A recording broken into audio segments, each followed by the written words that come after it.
Here's a new SCP report, ma'am. Thank you, Jeremy. I'll review it right away.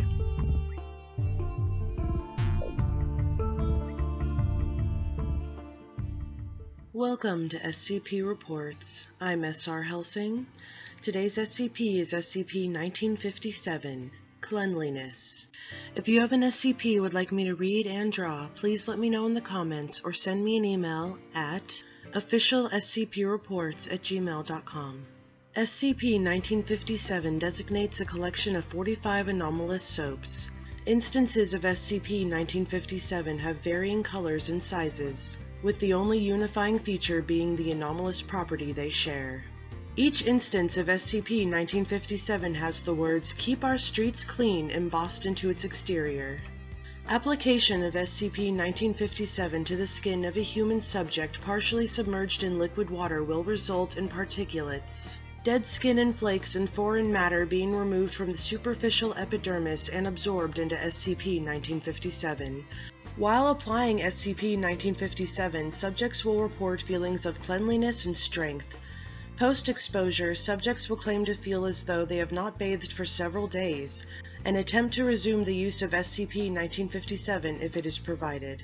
If the subject is exposed to SCP-1957 repeatedly, they may begin to attract objects the subject considers refuse. Initially, this will manifest as small particulates and fine matter.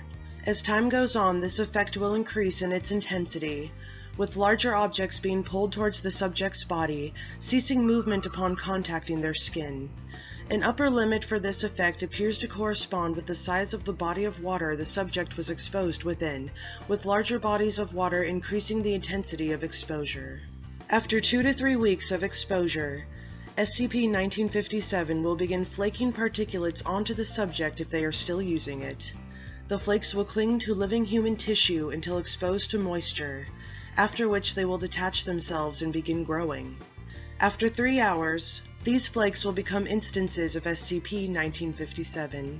With repeated growth of more intense SCP-1957 instances, testing has shown that objects not normally considered to be refuse may be affected, such as vehicles, abandoned buildings, deceased organisms, and subjects may be crushed or suffocate to death due to the pressure created by these objects. Upon the death of the subject, SCP-1957's anomalous effect will cease. SCP-1957 was discovered on 9/18/1976 after personnel within intercepted reports of its effect originating from the former town of Florida. Agents investigating the area found over affected subjects, with over 45% of the town's residential buildings having been affected. The source of exposure was determined to be a local pool, which contained 6 instances of SCP-1957, 20 pounds of discarded newspaper, rusted metal pipes which had been pulled from the pool's underground plumbing, the remains of several abandoned mobile homes which had been parked 2.4 kilometers away, 22 human corpses originating from a local cemetery. Due to SCP-1957's primarily being found within urban areas, it is currently theorized that it was deliberately created and exposed to human population centers. Research into groups potentially responsible for SCP-1957's creation is ongoing. As of 08/17/1978, SCP-1957 has been classified as Euclid.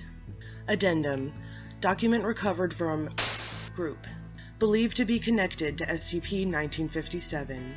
Regulators Against Filth sends this memo to people of Earth. Are you sick and tired of dirty street corners? Tired of seeing our children trod upon streets of grime and depravity? They say the street sweepers will come and save us from no good dirty two-shoes, but this is a lie from the half-dirty two-faces who only want to profit from grime.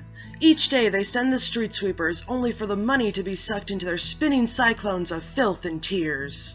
The world does not have to be like this, friends. Each scrub brings us one step closer to keeping the streets clean. Each citizen can keep it to themselves and not spread the awful worst of filth into the mouths and hair of children, rid the sidewalks of grime, swirling it to damnation. Sincerely, Regulators Against Filth. Red Easel Trim Printing Incorporated. Thank you for watching SCP Reports. I'm SR Hellsing. If you enjoyed this video, please like, comment, and subscribe.